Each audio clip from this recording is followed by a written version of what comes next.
আমরা যুবকেরা যুদ্ধ করে পেয়েছি একটা সোনার দেশ। সোনার দেশের রাজা হলো আমাদের ডক্টর ইউনূস।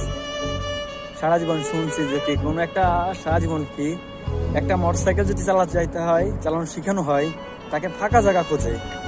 আর সেইখানে তো একটা বিমান, সেইখানে কিভাবে সেই বিমানটা মাঝখানে বিল্ডিং এর ভিতর থেকে চালানো শেখায়, এটা আমি আমার লাইফে কোনোদিন দেখিনি। আমি একটা সাধারণ মানুষ, আমার না দেখারই কথা। কিন্তু কখন আমি একটা জিনিস বুঝতে পারতেছি না, এত জায়গা, পাহাড় পর্বত, নদী নালা, আমাকে দেশে তো এটা, বাংলাদেশে এটা অ্যাভেলেবেল, জায়গার অভাব নেই। এত জায়গা ফেলাইছে কেন সে ঢাকার পরে এতটা আর কি বিল্ডিং, যেখানে তলানো রাজধানী যাকে বলে, সেইখানে কেন তাকে ড্রাইভিং শেখানো লাগলো? এতটাই বাচ্চা মারা গেছে, সেই বাচ্চাগুলোনের মা বাপ তো পানি খাবে, সেই একটা পানি কিনতে গেছে, তার নাকি 600 টাকা দিয়ে একটা পানি কিনা লাগছে। আগে আমাকে বাংলাদেশের একটা মানবতা ছিল যে কেউ বিপদে বললে তার পাশে দাঁড়াতো। আর এখন এমন একটা মানবতার দেশ হয়েছে, স্বার্থ যেখানে আছে সেইখানে মানুষ আছে। যদি একজনের সামনে আর একজনকে মাইরেও ফেলায়, সে ভিডিও করে যে কিভাবে সে ভাইরাল হবে। আগে এই মতো জীবনটা ছিল না। আমাকে বাংলাদেশটা একটু ভালো ছিল, আমরা এমন দেশ চাইনি তো কখনো। ডক্টর ইউনূস চাইছে, ভালো কথা, সে একটা নোবেল প্রাপ্ত, সেটাও ভালো কথা।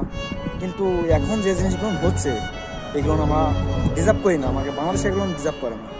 কারণ আমাকে বাংলাদেশে বলে সবাই সোনার দেশ, একটা স্বাধীন মুক্ত দেশ। আমাকে বাংলাদেশের মানুষ নাকি সবচেয়ে দয়াশীল, কিন্তু কিছুদিন আগে একজনের পাথর দিয়ে মারছে, আজ বিমান চালিয়ে যেভাবে একটা দুর্ঘটনা হয়েছে, সেইখানে নাকি একটা পানি কিনা লাগছে 600 টাকা দিয়ে। এমন বাংলাদেশ আমরা চাই না, এমন বাংলাদেশের মানুষজন আমরা চাই না। যে মানুষগুলো ডক্টর ইউনূসকে বসাইছে, আমি রাজনীতি করি না, আজ পর্যন্ত কোনোদিন কোনো রাজনীতিও করিনি। আমি চাই না এমন কোনো বাংলাদেশে যে এরকমের সরকার থাকুক।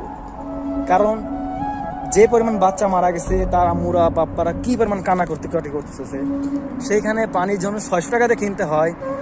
আর সেনাবাহিনী নাকি শুনছি, যা কি বলবো, আমি তো দেশে নাই, পানি সেনাবাহিনী এর আর কি এমন একটা কাজ করতেছে, আর কি বলবো, সীমার বাইরে। বাচ্চা নাকি গায়েব করে ফেলছে পানি, এটা তো দেখছি, এটা তো অ্যাভেলেবেল ভিডিও চলতেছে।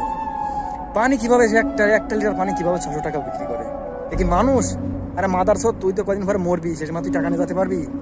তোর তো সেই টাকাটা সেই তোর সাথে যাবে না, সেটা তো তোর সল মেয়ে খাবে। তুই আজকে যা শিখাই দিয়ে গেলি, কালকে তো তোর সল মেয়ে তো তাই করবে।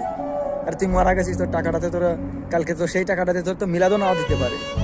তুই তো এত টাকা ইনকাম করলি একটা মানুষের বিপদ দেখে, যদি কালকে তোর সেই টাকা দিয়ে তোর মিলাদটা না দে, তুই আল্লাহ কাছে কি জবাব দিবি? সেটা কখনো চিন্তা করছিস? এটা তো চিন্তা করবা না, কারণ তোমার তো আগে লাগবে অর্থ, পরে সব পরে যায় দুনিয়া, আগে পাশে যায় আমাদের আখিরাত।